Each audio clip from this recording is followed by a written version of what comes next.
हरियाली तीज व्रत कथा। जय भोलेनाथ, जय माता पार्वती। सावन की हरियाली, हाथों में मेहंदी, चूड़ियों की खनक और शिव पार्वती के मिलन का पावन पर्व हरियाली तीज।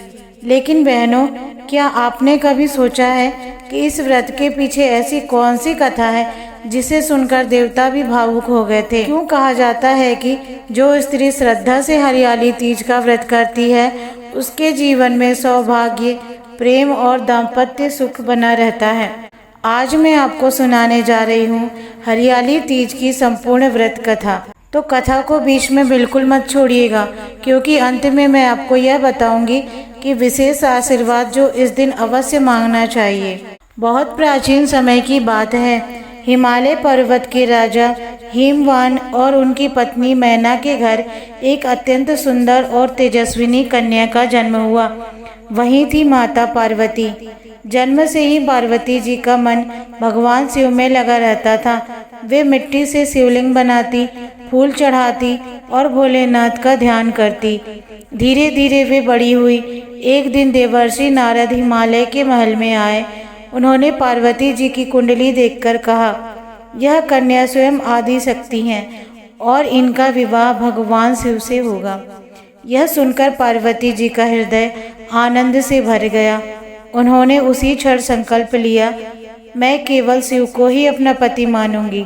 कठिनाई की शुरुआत। लेकिन बहनों, जीवन में सच्चे संकल्प की परीक्षा अवश्य होती है। राजा हिमालय चाहते थे कि पार्वती का विवाह किसी राजकुमार या विष्णु भगवान से हो जाए। जब यह बात पार्वती जी को पता चली तो वे अत्यंत दुखी हुईं। उनकी प्रिय सखी ने कहा, यदि तुम्हारा मन शिव में है तो संसार की नहीं, अपने विश्वास की सुनो। और फिर सखी पार्वती जी को घने वन में ले गई।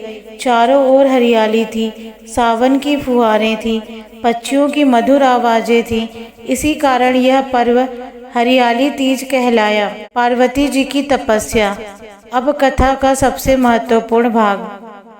पार्वती जी ने वन में कठोर तपस्या आरंभ की।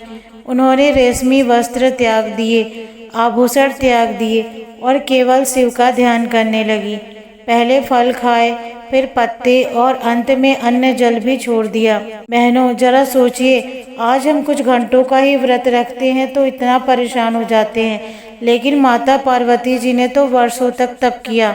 कहा जाता है कि उन्होंने 108 जन्मों तक शिव को पाने का संकल्प नहीं छोड़ा। वे मिट्टी का शिवलिंग बनाकर प्रतिदिन पूजा करती और कहती, हे महादेव, यदि मेरी भक्ति सच्ची है तो मुझे अपना लो। शिव जी की परीक्षा। भगवान शिव ने उनकी भक्ति की परीक्षा लेने का निश्चय किया। वे एक ब्राह्मण का रूप धारण करके पार्वती जी के पास पहुँचे और बोले, हे कन्या, तुम उस शिव को पति बनाना चाहती हो जो भस्म लगाते हैं, शमशान में रहते हैं, गले में सर्प धारण करते हैं। पार्वती जी मुस्कुराई और बोली, आप चाहे कुछ भी कहें, मेरे लिए शिव ही सर्वश्रेष्ठ हैं। उनका वैराग्य ही उनका वैभव है, उनकी सरलता ही उनकी महिमा है।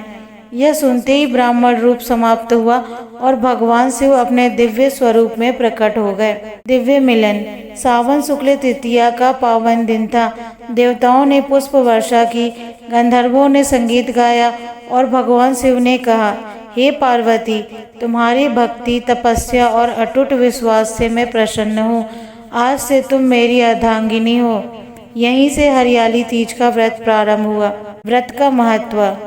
विवाहित महिलाएं यह व्रत पति की लंबी आयु, प्रेम और सुखी दाम्पत्य के लिए करती है।